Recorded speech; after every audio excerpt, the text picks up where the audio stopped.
je voudrais réitérer d'un côté notre exigence de la libération sans délai et sans condition de tous les détenus politiques. Et de l'autre, la levée de tous les obstacles susceptibles d'entraver le retour apaisé de tous les exilés politiques qui désireraient rentrer chez eux.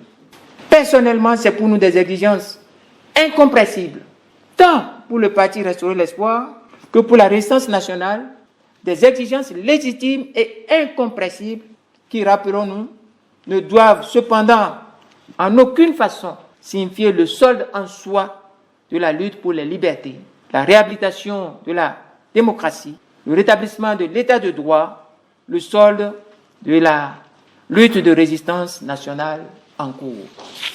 Ceci est d'autant plus important que certains pensent, et à tort, qu'il suffit que des détenus soient libérés, que des exilés rentrent pour que la lutte de résistance arrête. C'est faux.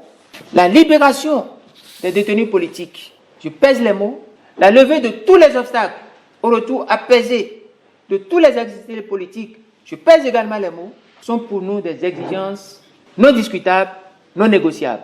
Cependant, nous voudrions insister sur le fait qu'il ne s'agit pas que ces personnes soient libérées, il ne s'agit pas que les exilés retournent pour qu'on dise que la lutte que nous menons a pris fin. Nous devons interroger la responsabilité de Nicéphore Soglo et de Boni Yayi et les retombées de leurs allers-retours enjoués avec Patrice Talon. Aucune solution fiable ne peut être également attendue ni de l'opposition au sens du parti MPL, FCBE et les démocrates, ni de l'impuissance parlementaire ignoblement revendiquée par les responsables de ce parti, ce dernier parti. C'est pourquoi nous réitérons notre préconisation d'une lutte de résistance nationale, pacifique et non violente. Nous appelons aux actions ci-après. Intensifier la lutte de résistance nationale, pacifique et non violente. Nous devons continuer la lutte. Exiger la tenue du dialogue national inclusif, assorti du préalable de la décrispation, par la mise en liberté sans délai et sans condition de tous les détenus politiques et la levée de tous les obstacles au retour apaisé de tous les citoyens béninois poussés à l'exil pour des raisons politiques. Dénoncer, condamner le parti Les Démocrates à cause, d'une part, de sa trahison de l'intérêt général et d'autre part, de son option hasardeuse, porteuse d'échecs politiques et préjudiciable au relèvement démocratique de la nation. Dénoncer, condamner la commercialisation politicienne de la situation des détenus et exilés politiques par des responsables du parti Les Démocrates. Condamner, récuser l'inaptitude de certaines personnalités dans le règlement de la crise et de l'impasse politique actuelle pour incapacité, fourvoiement, discrédit, compromission. Dénoncer et continuer d'exiger l'abrogation de la loi 2022-19 du 19 octobre 2022, votée à l'unanimité le 4 octobre 2022 et modifiant et complétant la loi numéro 2012-15 du 18 mars 2013 portant code de procédure pénale en République du Bénin, dite loi de suspension des peines.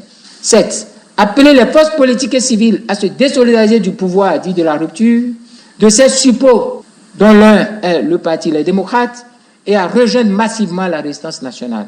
Ils disent, ils veulent faire une loi d'amnistie, mais avec le pouvoir. Ils ne peuvent rien. Mais il faut la grimace en attaquant de manière fausse devant vous, théâtrale devant vous, celui qui veut les aider. Comment quelqu'un veut vous aider, vous attaquez la personne? Vous comprenez déjà qu'ils sont dans une autre dimension. Ils ne sont plus dans la dimension de l'intérêt général. Ils riment, ils font du théâtre. C'est des professionnels du théâtre, ça, monsieur. C'est des comédiens. Nos populations doivent se sevrer de la duperie politique en cours avec ces messieurs.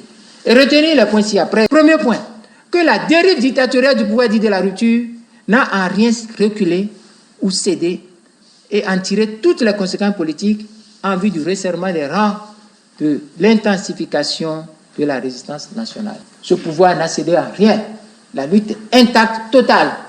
Et nous continuerons le combat. Deuxième, que les allers-retours de Boni Yayi et de Nicéphore Soglo chez Patrice Talon demeureront improductifs dans la mesure où leurs seules retombées sont d'une part la substitution du parti FCBE au parti Les Démocrates dans l'ignoble rôle de sous-traitance et de faire valoir de la dictature et d'autre part la loi que j'ai citée plusieurs fois, numéro 2022-19 que vous pouvez tous consulter, Du 19 octobre 2022, voté à l'unanimité le 4 octobre 2022, modifiant et complétant la loi 2012-15 du 18 mars 2013 portant code de procédure pénale, dite loi de suspension des peines, porteuse de dévastatrices conséquences pour la liberté, les droits politiques, les biens et la vie des détenus et des exilés. Cette loi leur est complètement, c'est-à-dire c'est dévastateur comme loi. C'est dévastateur. Ils sont finis avec cette loi. Parce que quand ils vont sortir avec cette loi-là, ils ne pourront rien faire. Rien. Politiquement, je vais dire. Dès qu'ils vont sortir, ils vont raser les murs. Que les détenus et exilés politiques doivent se désolidariser. C'est pour cette raison. Ils doivent se désolidariser, franchement, du fourvoiement de Boni Yaye de Nicéphore Soglo. Des agitations du parti Les Démocrates. Ces agitations flatteuses, mesquines, de certains responsables au sommet du parti Les Démocrates qui se servent abusivement de leur situation carcérale et de leurs conditions d'exilés politiques comme fonds de commerce à des fins politiques inavouées et malveillants contre leur vie, leur liberté et leur destin politique, en même temps qu'ils sapent les efforts de la lutte de résistance visant à faire reculer la dictature. Les détenus politiques définitivement condamnés, ceux en détention provisoire et ceux condamnés par contumace en cavale ou en exil, doivent regarder la réalité en face. À partir de cet instant, ils doivent regarder la réalité en face. Ils doivent tirer toutes les conséquences politiques quant à la sincérité, au sérieux, à la capacité des personnalités des partis politiques dits de l'opposition, en l'occurrence du parti Les Démocrates, et aussi quant à la capacité de Nicéphore Soglo et de Yaye Boni de les sortir d'affaires. Afin que ces derniers cessent de se servir de leur malheur comme fonds de commerce politique ou gagé de chantage politicien.